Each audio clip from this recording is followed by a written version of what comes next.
Good morning. जिस हिसाब से चुनाव संपन्न हुए, अभी कई राज्यों में संपन्न हुए, अभी तो आप सक्रिय भी रहते हैं, आप भी वोटिंग किए होंगे। कई विधायकों का चुनाव में मतलब विधायक चुने गए, विधायकों ने अपनी अपनी पार्टियां बनाई। जैसे उत्तर प्रदेश में पार्टी बनी, मतलब उत्तर प्रदेश में सरकार बनी, पंजाब में सरकार बनी, उत्तराखंड में सरकार बनी, मणिपुर में बनी, गोवा में बनी, कई जगह बनी ना आप।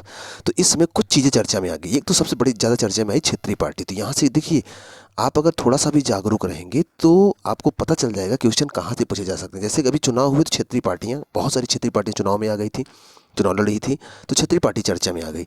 एक तो पार्टियां जो होती हैं, एक तो राष्ट्रीय पार्टी होती है, एक क्षेत्रीय पार्टी होती है। तो आज हम बात करेंगे रीजनल, मतलब जो राज्य स्तर पे पार्टी होती है उसे राज्य स्तरीय पार्टी या फिर क्षेत्रीय पार्टी कहते हैं। ये चर्चा में आ गई तो यहाँ से क्वेश्चन पेपर में बन सकते हैं। इसके अलावा क्या चुने गए हैं चुनाव के बाद? सीएम चुने गए, मतलब मुख्यमंत्री का पद चर्चा में आ गया। अच्छा, सीएम की नियुक्ति कौन किया होगा? राज्यपाल किया होगा, राज्यपाल का पद भी चर्चा में आ गया। ये बातें क्लियर हो रही है ना? और कहाँ हुआ ये सब? तो विधानसभा में, वो विधानसभा भी चर्चा में आ गया है। अगर आप थोड़ा सा भी अपडेट रहें और थोड़ी थोड़ी जानकारी इकट्ठा किए रहें तो आप खुद पेपर वाले से बोल सकते हो कि पूछ लो जो पूछना हो, मैं अपडेट हूँ। मतलब कि पूछ लो जहाँ से पूछना है, मैं तो तैयार करके आया हूँ। आप ऐसे तभी बोल सकते हो जब थोड़ा सा अपडेट रहो ना। आज के वीडियो में हम बात करेंगे क्षेत्रीय पार्टियाँ, थोड़ा सा अपने सीएम के बारे में, कहाँ कहाँ से कौन जीता है, इसको भी चर्चा कर लेंगे। तो क्षेत्रीय पार्टियों की अगर बात करें तो क्षेत्रीय पार्टियां बनती कैसी हैं? एक होती है राष्ट्रीय पार्टियां। राष्ट्रीय पार्टियां पूरे देश स्तर पे चुनाव लड़ती हैं। क्षेत्रीय पार्टी एक राज्य स्तर पे, एक राज्य विशेष स्तर पे चुनाव लड़ती हैं, इसलिए उनको राज्य स्तरीय पार्टी भी कहते हैं। अगर बात करें चुनाव 1952 में जब लोकसभा का गठन हुआ था, तब दरअसल पार्टियों को मान्यता चुनाव आयोग देता है। 1952 में जब लोकसभा का गठन हुआ था तो उस समय अपने देश में 25 क्षेत्रीय राज्य स्तरीय दल या फिर 25 क्षेत्रीय दल थे। अभी कितने हैं? तो अभी 58 है। हालांकि संख्या याद नहीं रखनी है क्योंकि घटते बढ़ते रहते हैं, इसको याद नहीं रखना है। जो राष्ट्रीय दल होते हैं, ये क्षेत्रीय पार्टी, आज हम क्षेत्रीय पार्टी की बात करेंगे, लेकिन राष्ट्रीय दल वो होते हैं जो राज्य स्तर देश स्तर पर चुनाव लड़ते हैं। और वर्तमान में 8 राष्ट्रीय दल हैं। उनका चुनाव चिन्ह क्या है, गठन कब हुआ था, ये तमाम चीज़ें दूसरे वीडियो में कवर करेंगे। आज हम क्षेत्रीय पार्टियों के बारे में बात करेंगे। क्षेत्रीय पार्टियाँ राज्य स्तर पर होती हैं, जैसे कि सपा, समाजवादी पार्टी का नाम सुने होंगे आप। ये समाजवादी पार्टी क्षेत्रीय पार्टी है। अगर बीजेपी, कांग्रेस और बसपा की बात करें तो वो सब राष्ट्रीय पार्टी है। राष्ट्रीय पार्टी कैसे बनती है, किसी दूसरी वीडियो में कवर करेंगे। क्षेत्रीय पार्टी कैसे बनाई जाती है, इसके बारे में आज चर्चा कर लेते हैं।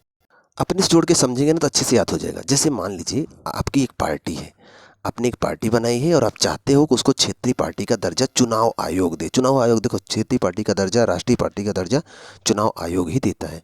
अब आपने पार्टी बनाई और आप चाह रहे हो कि आपकी पार्टी को क्षेत्रीय पार्टी का दर्जा मिले। तो इसके लिए आपको क्या करना होगा, यही चीज़ आज बताने चल रहा हूँ। अगर ये समझ में आ गया तो आपको बहुत अच्छी जानकारी मिल जाएगी। और पेपर में यहाँ से क्वेश्चन आते हैं, वो भी कवर कर लेंगे। तो चलिए बताता हूँ। सबसे पहले आपको क्या करना होगा, लोकसभा, जैसे मान लीजिए लोकसभा का चुनाव हो रहा हो।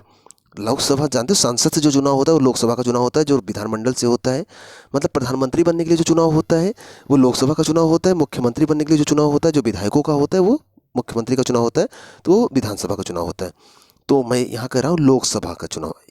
आपको क्षेत्रीय पार्टी बनाना है तो आपको क्या करना होगा, लोकसभा या राज्यसभा के चुनाव में, लोकसभा या राज्यसभा के चुनाव में पूरे राज्य में, जैसे आप उत्तर प्रदेश से हो तो उत्तर प्रदेश के पूरे राज्य में कुल वोटों का 8% मत आपको मिलना चाहिए। जितना भी वोटिंग हुआ होगा उसका 8% अगर वोट आपको मिल गया, मत आपको मिल गया ना, तो आपकी पार्टी को, मतलब आपको मिलने का मतलब आपकी पार्टी को मिल गया। जितनी भी वोटिंग हुई, मान लो कि 1 लाख वोट पड़ा, ऐसे थोड़ा सा अंदाज़ा लगा करते हैं, इसका 8% निकालोगे ना तो 8,000। अगर 8,000 वोट आपको मिल गया, मत आपको मिल गया, तो इसका मतलब आपकी पार्टी को क्षेत्रीय पार्टी का दर्जा मिल जाएगा। पहला कंडीशन ये है। मान लो अगर ये कंडीशन फॉलो नहीं हो रहा है, और भी तरीके हैं क्षेत्रीय पार्टी दर्जा प्राप्त करने के लिए, उसको सुन लीजिए। उसमें क्या है कि लोकसभा या राज्यसभा में वैध मतों का, जितनी भी वोटिंग हुई है उसमें जो वैध, बहुत अवैध मत हो जाते हैं ना, वोटिंग पड़ता है, बहुत चुनाव खराब हो जाता है, गलत जगह ठप्पा लग जाता है, तमाम चीज़ें। तो जो वैध मत पड़ रहे हैं उसका आपको 6% मिल जाए। और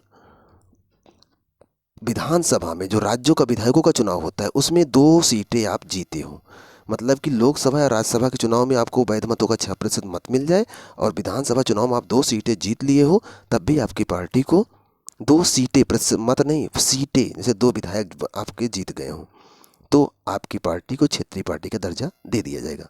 मान लो ये भी कंडीशन आपसे पूरा नहीं हो पा रहा है तो और भी तरीके हैं। और भी तरीके हैं आपकी पार्टी को क्षेत्रीय पार्टी का दर्जा देने का। जैसे कि उत्तर प्रदेश में, ये सुनिएगा, जैसे राज्य की कुल विधानसभा सीट का 3% सीट आपको मिल जाए, या फिर 3 सीट आपको मिल जाए, जो भी अधिक हो, 3% सीट मिल जाए या फिर 3 सीट आपको मिल जाए, जो भी अधिक हो, अगर ऐसा प्राप्त कर रहे हो तब भी आपको क्षेत्रीय पार्टी का दर्जा मिल जाएगा। मतलब मैं समझाता हूँ। जैसे मान लो उत्तर प्रदेश में 403 विधायकों की सीटें होती हैं, ये तो जानते हो ना। उत्तर प्रदेश में राज्य विधानसभा की कुल 403 सीटें हैं। इसकी 3% सीटें निकालोगे तो अगर 403 का आप 3% निकालो, 403 गुणे 3/100 कितना आएगा? 3 चौके 12। कम से कम 13 सीटें अगर आपको विधानसभा की मिल जाए, आपके विधायक लोग 13 जगह से जीत जाए, मतलब 13 सीटें जीत जाए विधायकी का, तब भी आपकी पार्टी को क्षेत्रीय पार्टी का दर्जा मिल जाएगा। ये बात क्लियर हो रही है? इसके अलावा मान लो ये भी कंडीशन नहीं पूरा हो पा रहा है। अगर ये भी कंडीशन नहीं पूरा हो रहा है तो एक कंडीशन और है। आप जैसे उत्तर प्रदेश को हो ना, उत्तर प्रदेश में लोकसभा कितनी सीटें याद है आपको? उत्तर प्रदेश में लोकसभा की 80 सीटें, ये तो पता है ना। तो एक नियम ये है कि राज्य में आपको प्रत्येक 25 लोकसभा सीटों पर अगर एक सीट आप जीत रहे हो ना, तब भी आपको क्षेत्रीय पार्टी का दर्जा दे दिया जाएगा। मतलब कि 25 दिया 75, कम से कम आपको 3 लोकसभा सीटें या 4 लोकसभा सीटें जीतनी होगी, तब भी आपकी पार्टी को क्षेत्रीय लोकसभा सीटें समझते हो ना, सांसदीय की सीटें जीती हो तब भी आपको क्षेत्रीय पार्टी का दर्जा दे दिया जाएगा। और क्षेत्रीय पार्टी का दर्जा दे दिया जाए तो आप राष्ट्रीय पार्टी भी बन सकते हो। अगर क्षेत्रीय पार्टी समझ में आएगा तभी राष्ट्रीय पार्टी समझ में आएगा, क्योंकि राष्ट्रीय पार्टी बनने के लिए क्षेत्रीय पार्टी का दर्जा भी मिलना चाहिए। ठीक है, तो किसी वीडियो में बताएंगे कि राष्ट्रीय पार्टी कैसे लोग कैसे बना लेते हैं। तो ये रहा क्षेत्रीय पार्टी के दर्जा मिलने के तरीके। ये तरीके याद रखना, इनसे क्वेश्चन पेपर में बन सकते हैं। कुछ चीज़ें और जान लेते हैं कि अभी चुनाव हुआ था, पार्टियाँ कई थी और कई पार्टियां इसमें जीती भी हैं और अपना सरकार बना रही हैं। तो इसमें कुछ चीज़ें चर्चा में आ गई। चर्चा में ये आ गई जैसे सीएम का पद, मुख्यमंत्री का पद। अगर आप प्रधानमंत्री का पद पढ़ोगे 74 और 75 में मिलेगा आपको मुख्य प्रधानमंत्री का पद। अनुच्छेद 74-75 में प्रधानमंत्री हैं, आप मंत्रिपरिषद पढ़े होंगे, 73, 74, 75 पढ़े होंगे। अगर उसी में 89 प्लस कर दोगे ना, जैसे 75 में आप 89 प्लस कर दो तो कितना आएगा? 164 आया ना, 163, 64, 163, 64, 65। तो जस्ट 89 प्लस करेंगे, जैसे कि 75 अनुच्छेद 75 में प्रधानमंत्री है, 89 प्लस करने पर ना 163, 64 में मुख्यमंत्री मिल जाएंगे। तो मतलब अनुच्छेद आपको पता होना चाहिए। प्रधानमंत्री अगर 74 में 75 में है तो मुख्यमंत्री उसमें 89 प्लस कर दो, 164, 65 में आ जाएंगे। तो मुख्यमंत्री का पद है उसमें, याद रखिएगा, इसको याद रखिएगा। दूसरा, मुख्यमंत्री की नियुक्ति कौन करेगा? तो मुख्यमंत्री की नियुक्ति राज्यपाल साहब करेंगे। कौन करेंगे? राज्यपाल साहब। तो याद रखना है इस बात को, मुख्यमंत्री की नियुक्ति राज्यपाल साहब करेंगे। और राज्यपाल की नियुक्ति कौन करता है? राष्ट्रपति साहब करते हैं। ये सब चीज़ें, तमाम चीज़ें याद रखना। राज्यपाल को राष्ट्रपति नियुक्त करता है, मुख्यमंत्री को राज्यपाल नियुक्त करता है, और अन्य मंत्रियों को भी राज्यपाल नियुक्त करता है मुख्यमंत्री की सलाह पर। ये आपको याद रखना। प्लस राज्यपाल की बात आ रही है तो राज्यपाल किस अनुच्छेद में होगा? तो राज्यपाल संविधान का अनुच्छेद 152 से शुरू होता है, 160 के आसपास तक रहता है। राज्यपाल पता होना चाहिए। अब थोड़ा सा झलक देख लेते हैं कि किस किस राज्य में कौन कौन सी सरकारें बनी। इसके पहले एक बात और जान लीजिएगा। मान लो कि किसी पार्टी का, जैसे मान लो कि समाजवादी पार्टी है, इनका चुनाव चिन्ह साइकिल है। समाजवादी पार्टी का चुनाव चिन्ह साइकिल है ना। अब तो जानते हो क्षेत्रीय पार्टी है, राष्ट्रीय पार्टी की बात कर नहीं रहे, अब साइकिल है। मान लो किसी वजह से अगर इनको इनका जो ये यहाँ पर बहुमत है ख़त्म हो जाता है, अर्थात कि इनका क्षेत्रीय पार्टी का दर्जा चला जाता है, तो क्या इनका ये चुनाव चिन्ह छीन लिया जाएगा? हाँ, छीन लिया जा सकता है, लेकिन उसके लिए कुछ समय सीमा निर्धारित है कि 6 वर्ष तक आप अपने इस चुनाव चिन्ह को संरक्षित कर सकते हो। लेकिन उसके बाद भी अगर आप राष्ट्रीय पार्टी क्षेत्रीय पार्टी का दर्जा पर नहीं प्राप्त कर पाए तो आपका चुनाव चिन्ह छीन लिया जाएगा। ये बात क्लियर है? 6 वर्ष तक आपको चुनाव चिन्ह आपके नाम से संरक्षित रहेगा। लेकिन कहाँ? जिस राज्य में हो आप उसी राज्य में। इसका मतलब एक बात ध्यान रखिएगा, अगर समाजवादी पार्टी का उत्तर प्रदेश में चुनाव चिन्ह साइकिल है ना, तो ज़रूरी नहीं कि हर राज्य में वो, अब जैसे समाजवादी पार्टी, मान लो आप चाहते हो कि समाजवादी पार्टी महाराष्ट्र में भी चुनाव लड़े, तो वो साइकिल के चुनाव चिन्ह से भी महाराष्ट्र में चुनाव लड़ सकता है, दूसरे चुनाव चिन्ह से भी लड़ सकता है, जो चुनाव आयोग बोले। देखो, साइकिल से चुनाव चिन्ह से महाराष्ट्र में समाजवादी पार्टी चुनाव चिन्ह तभी लड़ सकती है जब वहाँ पर किसी को साइकिल का चुनाव चिन्ह ना मिला हो, क्योंकि क्षेत्रीय पार्टियाँ राज्य स्तर पे होती है ना। दूसरे राज्य में आप जाओगे और यही चिन्ह तभी ले जा सकते हो जब वहाँ पर ये चिन्ह किसी को ना मिला हो। जैसे मैं बताता हूँ, आंध्र प्रदेश में समाजवादी पार्टी अगर चुनाव लड़ना चाहती है आंध्र प्रदेश में, तो वहाँ पर वो साइकिल के चुनाव चिन्ह से नहीं लड़ सकती, उसको दूसरा चुनाव चिन्ह लेके जाकर जो चुनाव आयोग देगा उससे लड़ सकती है। क्योंकि आंध्र प्रदेश में एक पार्टी है, उसका चुनाव चिन्ह साइकिल वहाँ मिल चुका है। तो अब दूसरी साइकिल तो नहीं जाएगी ना, कि नहीं, ये बोले कि नहीं हमारा हीरो का है, उनका एटलस का है, ऐसा तो नहीं होने वाला है ना। तो तो ये बात आप याद रखिएगा कि चुनाव जो राज्य स्तर की पार्टियाँ होती हैं वो अपने राज्य स्तर पर ही अपने चुनाव चिन्ह से लड़ सकती हैं। दूसरे राज्य में जाने पर चुनाव आयोग जो वो चुनाव चिन्ह देगा उसी से वो लड़ सकती हैं। ठीक है, तो चुनाव आयोग जो यहाँ पार्टी का चुनाव चिन्ह रहता है वही अक्सर दे देता है, लेकिन अगर दूसरे राज्य में जा रही है वहाँ पहले से किसी का साइकिल है तो नहीं देगी साइकिल ना, कि यहाँ से ले जाओ वहाँ दूसरी साइकिल लड़ा दो साइकिल, आप प्रॉब्लम हो जाएगी। ठीक है, तो ये बात आपको समझ में आती है, ध्यान रखना ये सब चीज़ें। और दूसरी बात, अगर मान लो आपका क्षेत्रीय पार्टी का दर्जा चला जाता है ना, तो अगले 6 साल तक आपके आपका चुनाव चिन्ह संरक्षित रहेगा, मतलब कि उसे कोई किसी को नहीं दिया जाएगा। आप लड़ते रहो और अपने क्षेत्रीय पार्टी का दर्जा पुनः प्राप्त कर लो। ठीक है, राष्ट्रीय पार्टी कैसे बनते हैं नेक्स्ट वीडियो में ज़रूर बताएंगे। हाँ, थोड़ा सा देख लेते हैं कहाँ कहाँ पर चुनाव कौन कौन लोग मुख्यमंत्री बने हैं। चलिए देख लेते हैं, बहुत कठिन तो नहीं है, याद कर सकते हो आप।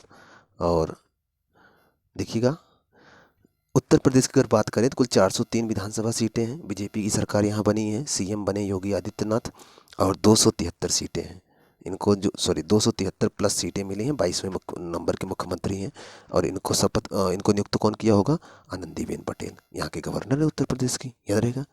पंजाब में अगर चलेंगे तो वहाँ पर आम आदमी पार्टी की सरकार बनी है और 117 विधानसभा सीटें हैं पंजाब में, और आम आदमी पार्टी को मिली हैं 52 सीटें। और वहाँ के जो सीएम बनाए गए हैं वो भगवंत मान बनाए गए हैं, याद रहेगा। और वहाँ पर जो गवर्नर हैं कौन है? वो हैं श्री बनवारी लाल पुरोहित। ये नाम दिख रहा है आपको, ये सब याद रखना इंपॉर्टेंट है। चुनाव कई जगह हुए हैं ना, उत्तराखंड की अगर बात करें, उत्तराखंड में भी चुनाव हुआ था, विधानसभा चुनाव, वहाँ विधानसभा की सीटें 70 हैं, बीजेपी की सरकार वहाँ भी बनी है। और पुष्कर सिंह धामी वहाँ के दूसरी बार मुख्यमंत्री बनाए जाते हैं। और 47 सीटों पर बीजेपी ने जीत हासिल की। सरकार बनाने के लिए आधे से एक अधिक सीट चाहिए, 70 का मतलब 36 सीटें मिल जाए तब भी सरकार बन जाएगी, इनको 47 मिली हैं और 12वें नंबर के मुख्यमंत्री हैं। इतना जानते रहिएगा, उत्तराखंड उत्तर प्रदेश से ही अलग हुआ था। और वहाँ के जो इस समय गवर्नर जनरल हैं वो हैं सुरजीत सिंह। ठीक, गवर्नर हैं जनरल गुरमीत सिंह हैं, याद रखिएगा। इसके बाद अगर मणिपुर में चले, मणिपुर में भी चुनाव हुआ था, बीजेपी वहाँ भी जीती है। वहाँ पर कुल 60 सीटें थी विधानसभा की और बीजेपी की सरकार बनी है। सीएम बने हैं एन बीरेन सिंह, मैंने आपको करंट में भी लिखवाया होगा। 60 सीटों में कितनी सीटें मिल जाए तो सरकार बन जाए? 31 सीटें। बीजेपी को कितनी मिली हैं? 32 सीटें। तो सरकार बनेगी। 12वें क्रम के मुख्यमंत्री हैं बीरेन सिंह, नाम है एन बीरेन सिंह, याद रखिए। गवर्नर कौन है? श्री ला गणेशन, ये यहाँ के गवर्नर हैं। और एक जगह और था, गोवा में भी चुनाव हुआ था। गोवा में कुल 40 सीटें हैं और यहाँ पर जो बीजेपी को मिली सीटें 20 मिली हैं। तो 13वें क्रम के मुख्यमंत्री हैं प्रमोद सावंत बनाए गए हैं, किसी से गठबंधन एक सीट बना लिए होंगे। और यहाँ के जो गवर्नर हैं श्रीधरन पिल्लई हैं। चीज़ें याद हो जाएंगी, सरल है, याद रखना इन सबको। गवर्नर के साथ साथ याद रखना विधानसभा सीटें भी याद रखना, क्योंकि चुनाव हुए विधानसभा सीटें भी पूछी जा सकती हैं, या फिर कहाँ कहाँ किसकी सरकार बनी। तो इतना ध्यान रखना, 5 जगह चुनाव हुए, 4 जगह बीजेपी है, 1 जगह आम आदमी पार्टी है। ठीक है, इन सबको याद रखना। और अगर चैनल पर पहली बार आए हैं तो सब्सक्राइब कर लीजिएगा, और पुराने हैं तो कुछ लोगों के पास शेयर भी कर दिया करें, कुछ जिम्मेदारी समझा करें अपनी। ठीक है, पढ़ते रहें, मिलते हैं नेक्स्ट वीडियो पर।